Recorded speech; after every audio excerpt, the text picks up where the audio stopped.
Hola Fernando, buenas tardes a todo el equipo y a la audiencia de la radio.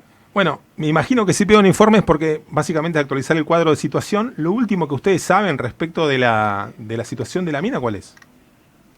Lo último que sabemos es eso que trascendió, que vos describías recientemente, y es, todavía no está claro si en el marco del proceso de la quiebra o si de un nuevo llamado a licitación, a una nueva concesión, hay una empresa interesada en recuperar la explotación en esa mina. Ujú. Eso trascendió en un medio regional gráfico El diario Río Negro, ¿no? Creo que fue en el el... diario Río Negro Sí, sí. hace un mes, par de semanas, y en ese contexto y a los efectos de evitar que nos ocurran las situaciones que ya hemos repetido en más de una ocasión, es que queremos conocer primero cuál es la situación de la quiebra de la empresa que era la concesionaria, saber si sigue siendo la concesionaria o si esa concesión ya se ha resuelto, cuál es la situación de originalmente eran 200, casi 240 familias. Hoy escuché una entrevista que le hacen al presidente de Corvinia en respuesta a una nota que me hicieron por este pedido de informes, en Ujú. donde dice que son un poco menos, que han ido desvinculándose de ese espacio distintos trabajadores y trabajadoras, pero bueno, conocer cuál es la estructura de la planta, qué están cobrando, cuánto tiempo hace que cobran. Lo último que supimos fue que en el marco de la mediación, por intermediación de la Fiscalía General de la provincia, luego del conflicto en el 2020, la provincia asumió el pago de una retribución mensual, que claramente no es el salario que por convenio colectivo les corresponde, pero bueno, que les permitía contener la situación. Así que, y fundamentalmente, ante la noticia de esta empresa que estaría interesada, lo que queremos saber es si tiene vinculación con la empresa que es la actual concesionaria, si tienen relación los capitales que conforman las empresas, porque la realidad es que los antecedentes de la actual concesionaria o de la que provocó esta situación no son los mejores, entonces saber si hay alguna relación con ella nos parece muy importante. Claro. Y nunca han trascendido datos de la producción de allí, ¿no? Lo único que tenemos conocimiento o noticias es, bueno, en la etapa previa de la pandemia, cómo había quedado cruzada por esta situación ya de que arrastraba la empresa, esta salida que encontró el gobierno como para sostener los niveles de empleo allí, digamos, aportando una parte sustancial de los salarios. Pero nunca han trascendido datos de cuánto se produce allí o si se llegó a producir en los últimos años, ¿no? Sí, hay poca información a ese respecto.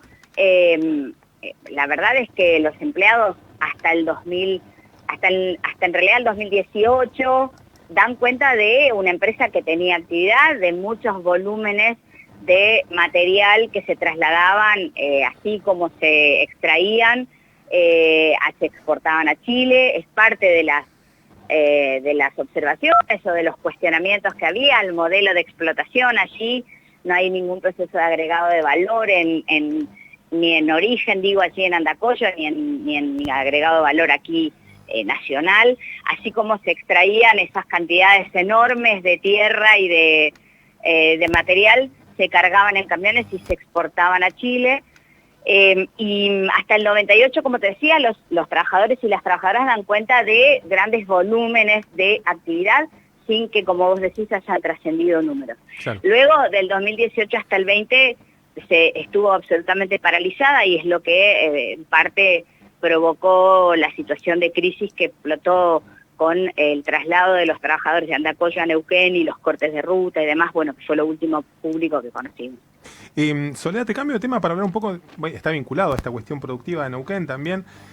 Hoy estuvo anunciando, o parece que va a anunciar en estas horas, el vicegobernador de la provincia, un plan básicamente para la PIAP, para sostener, bueno, otro conflicto con trabajadores allí, ¿no? En la planta industrial de agua pesada, ese complejo ahí ubicado en Arroyito.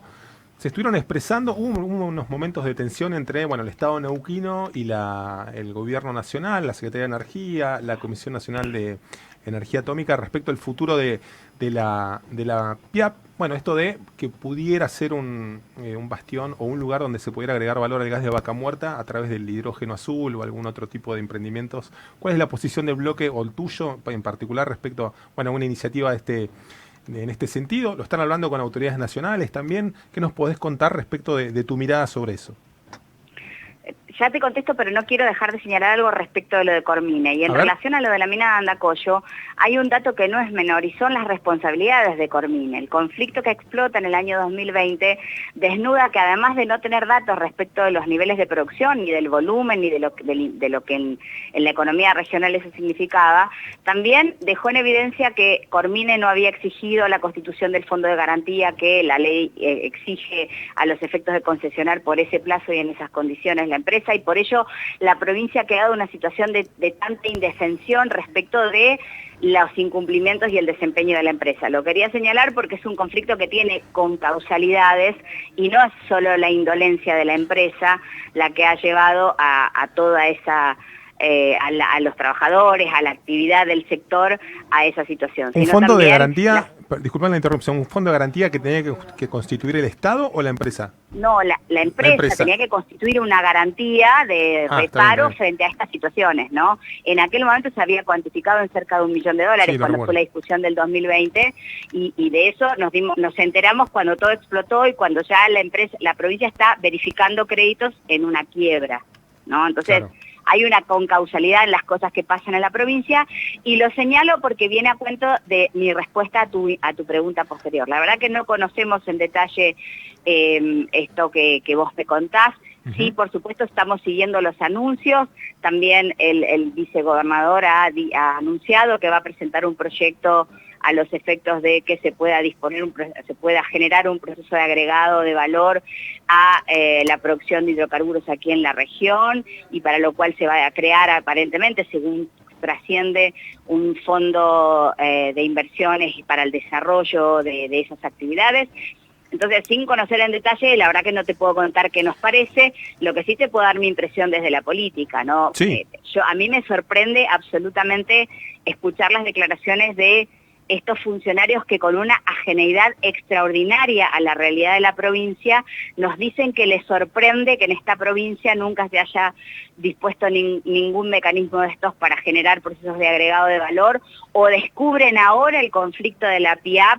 Y, por ejemplo, cuando recibimos a las autoridades de la Comisión Nacional que vinieron a recorrer las instalaciones, a reunirse con sus trabajadores, el único bloque que no participó fue el del oficialismo, porque fuimos invitados todos los diputados, no había ningún representante del Ejecutivo Provincial allí en la visita. Entonces, esa ajeneidad a los problemas de la provincia, a esa realidad de la provincia, hablan de diversificar la matriz productiva como que hubieran llegado hace 2 años al gobierno.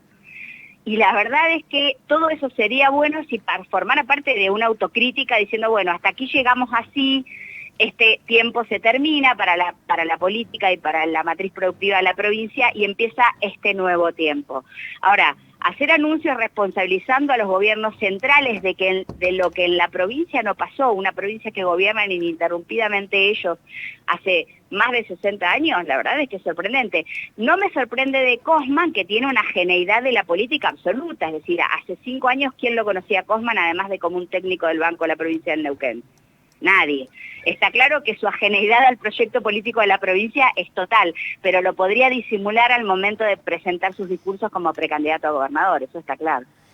Bueno, hay como vasos comunicantes por otras vías también, ¿no? Históricamente, digo, es el discurso clásico del MPN también, ¿no? En época de elecciones, ¿no? ¿Un poco? No, eso definitivamente, ¿no? Esos discursos que alguna vez tendríamos que poder hacer ejercicio de archivo para ver cuántas veces se comprometieron, cuántas veces lo anunciaron, cuántas veces lo dijeron, porque debemos andar ya en récord Guinness de anuncios que no concretan.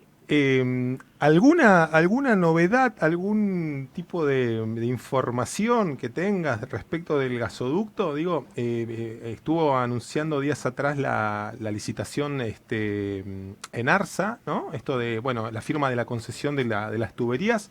Sí, digo, en virtud de tu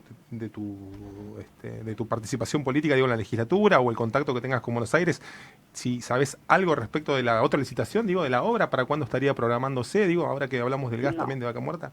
No tengo ningún dato. Tengo una reunión pendiente con el compañero Darío Martínez, que espero se concrete esta semana, para conversar de varios temas políticos y temas también de agenda de la Secretaría de Energía, pero no tengo ningún dato que no es el que tenemos todos por la Claro. información que está circulando.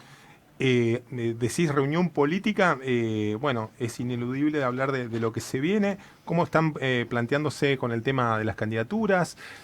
Y bueno, vos no sos tanto de ponerte el cassette a la hora de las respuestas, digo, esto de los momentos complicados que suelen traer a colación, o que son momentos para candidaturas, digo, ¿quién es el candidato del Frente de Todos a esta altura del año? Bueno, claramente el Frente de Todos no tiene candidato, tampoco tenemos todavía definido si las próximas elecciones nos van a encontrar en el espacio del Frente de Todos exclusivamente o vamos a poder pensar la construcción de un espacio un poco más amplio. Entre otras cosas, la charla con Darío, como la que hemos venido teniendo con otros referentes del espacio del Frente de Todos, tiene que ver con poder empezar a discutir y analizar estos posibles escenarios. El Frente de Todos no tiene candidato, tiene obviamente personalidades muy importantes que son precandidatos de los distintos espacios. Darío es uno del PJ, Ramón Ríos Seco es otro que ya ha expresado su vocación de serlo.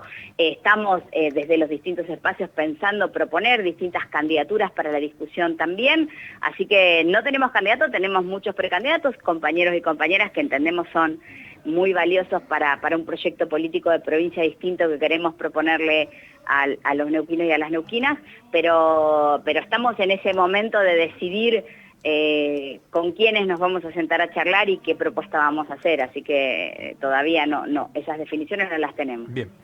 Soledad, muchísimas gracias como siempre, que tengas una muy buena tarde. Gracias a ustedes, Fernando, buenas tardes.